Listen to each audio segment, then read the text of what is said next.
Hello everyone, welcome back to my channel.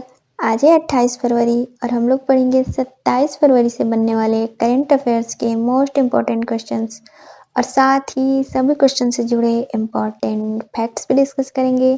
तो चलिए start करते हैं आज का सेशन। पहला सवाल है, विश्व एनजीओ दिवस कब मनाया गया है? हर साल 27 फरवरी को एनजीओज के योगदानों और समाज में उनके द्वारा किए जाने वाले कार्यों को सम्मानित करने के उद्देश्य से विश्व एनजीओ दिवस के रूप में मनाया जाता है। दरअसल साल 2010 में सामाजिक कार्यकर्ता मार्कस लियास्टिस द्वारा इस दिवस की अवधारणा पेश की गई थी ताकि वैश्विक स्तर पर गैर सरकारी संगठनों के योगदान को मान्यता दी जा सके। जबकि साल 2014 में फिनलैंड की राजधानी हेलसिंकी में पहली बार इस दिवस को आधिकारिक रूप से मनाया गया। साल 2025 के लिए इस दिवस की थीम है समावेशी समाज के निर्माण में एनजीओज की भूमिका। तो राइट आंसर हो जाएगा ऑप्शन डी 27 फरवरी। अब फरवरी के इम्पोर्टेंट डेज और उनके थीम। विश्व आर्द्र भूमि दिवस 2 फरवरी को मनाया जाता है। साल 2025 के लिए इसकी थीम है आर्द्र भूमियां और जलवायु परिवर्तन। वर्ल्ड कैंसर डे 4 फरवरी को मनाया जाता है। साल 2025 के लिए इसकी थीम है यूनाइटेड बाय यूनिक।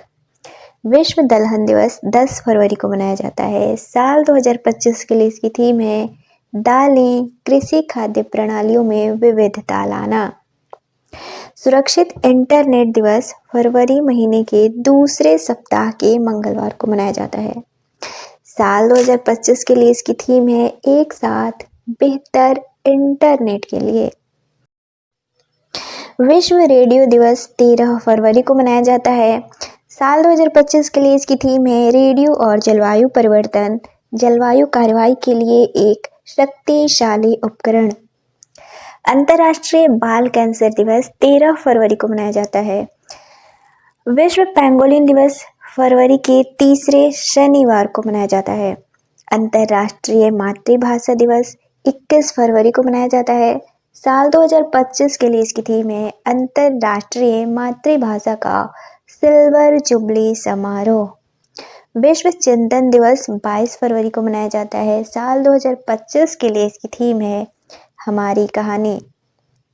केंद्रीय उत्पाद शुल्क दिवस 24 फरवरी को मनाया जाता है और विश्व एनजीओ दिवस 27 फरवरी को मनाया जाता है, जिसकी थीम है साल 2025 के लिए समावेशी समाज के निर्माण में एनजीओज की भूमिका।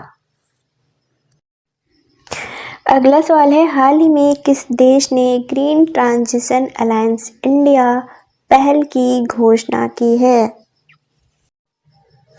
डेनमार्क ने ऊर्जा समाधानों पर भारत के साथ सहयोग को मजबूत करने और वैश्विक कार्बन तटस्थता के लिए अपनी साझा प्रतिबद्धता में तेजी लाने के लिए अपनी ग्रीन ट्रांजिशन अलायंस इंडिया पहल की घोषणा की है। भारत में डेनमार्क के वर्तमान राजदूत हैं रासमस एबिल्डगार्ड क्रिस्टेसन। ये हो जाएगा मैप में डेनमार्क। डेनमार्क की राजधानी है कोपेनहेगन। यहाँ की करेंसी है डेनिश क्रोने और वर्तमान पीएम है मेट्टे फ्रेडरिक्सन। तो राइट आंसर हो जाएगा ऑप्शन बी डेनमार्क। अगला सवाल है, हाल ही में दिल्ली विधानसभा के अध्यक्ष कौन चुने गए हैं? तो राइट आंसर हो जाएगा ऑप्शन बी विजेंद्र गुप्ता। अगला सवाल है, हाल ही में भारत का पहला वन्य जीव बायो बैंक कहाँ खोला गया है? हाल ही में दार्जिलिंग के Padmaja Naidu Himalayan zoological park में भारत के पहले वन्यजीव बायो बैंक को चालू कर दिया गया है। दरअसल इसकी स्थापना साल 2024 में की गई थी। दार्जिलिंग चिड़ियाघर भारत का सबसे बड़ा उच्च ऊंचाई वाला चिड़ियाघर है। इसमें लुप्तप्राय जीव जंतु रहते हैं, जिनमें गोरल, साइबेरियाई बाघ और दुर्लभ पक्षी शामिल हैं। तो राइट आंसर हो जाएगा ऑप्शन ए दार्जिलिंग। अगला सवाल है, सरस आजीविका मेला 2025 की शुरुआत कहाँ हुई है? हाल ही में लोकल फॉर वोकल को बढ़ावा देने के उद्देश्य से सरस आजीविका मेला 2025 की शुरुआत नोएडा, उत्तर प्रदेश में हुई है। यह मेला मुख्य रूप से परंपरा, कला, संस्कृति और रोजगार को बढ़ावा देने के लिए आयोजित किया जा रहा है। इसका आयोजन 21 फरवरी से लेकर 10 मार्च 2025 तक किया जाएगा, जिसे केंद्रीय ग्रामीण विकास मंत्रालय द्वारा आयोजित किया जा रहा है। इस मेले का मुख्य उद्देश्य है लोकल उत्पादों को बढ़ावा देना और देश में ग्रामीण महिला उद्यमियों को एक मंच प्रदान करना है, ताकि उनकी आर्थिक स्थिति में सुधार हो सके और वे निर्यात क्षमता में वृद्धि कर सकें। तो राइट आंसर हो जाएगा ऑप्शन डी उत्तर प्रदेश। अगला सवाल है, हाल ही में किस देश ने चाइना सैट 10R उपग्रह का सफल प्रक्षेपण किया है? हाल ही में चाइना ने लॉन्ग मार्च 3B रॉकेट द्वारा शीचांग सैटेलाइट लॉन्च सेंटर से चाइना सैट 10R संचार उपग्रह का सफल प्रक्षेपण किया है। यह उपग्रह परिवहन, आपातकालीन सेवाओं, ऊर्जा वानिकी और बेल्ट एंड रोड इनिशिएटिव जैसे क्षेत्रों के लिए चीन के संचार बुनियादी ढांचे को मजबूत करेगा। ये हो जाएगा चाइना का मैप। चाइना की राजधानी है बीजिंग, यहाँ की करेंसी है युआन या रेमेनबी, यहाँ के वर्तमान प्रेसिडेंट हैं शी जिनपिंग। तो राइट आंसर हो जाएगा ऑप्शन ए चाइना। अगला सवाल है, हाल ही में भारत और किस देश ने नई सीमा हॉटलाइन स्थापित की है? तो राइट आंसर हो जाएगा ऑप्शन ए बांग्लादेश।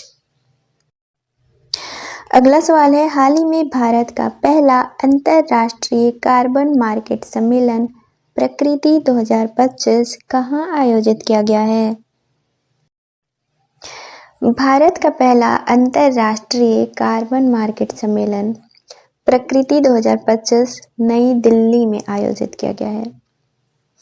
यह ऊर्जा दक्षता ब्यूरो द्वारा आयोजित किया गया है। इसका उद्देश्य है भारतीय कार्बन बाजार की गहराई को समझना और वैश्विक कार्बन क्रेडिट बाजार में नवीनतम रुझानों पर विचार करना। भारत वैश्विक सीडीएम में वर्तमान में दूसरे स्थान पर है। भारत में कार्बन बाजार का विनियमन ऊर्जा दक्षता ब्यूरो द्वारा किया जाता है। अब ऊर्जा दक्षता ब्यूरो की स्थापना साल 2002 में ऊर्जा संरक्षण अधिनियम 2001 के तहत की गई थी। यह विद्युत मंत्रालय के अधीन कार्य करता है। इसका उद्देश्य है नीतियों को विकसित करके स्वनियमन को बढ़ावा देकर और हितधारकों के साथ समन्वय करके भारत की ऊर्जा तीव्रता को कम करना।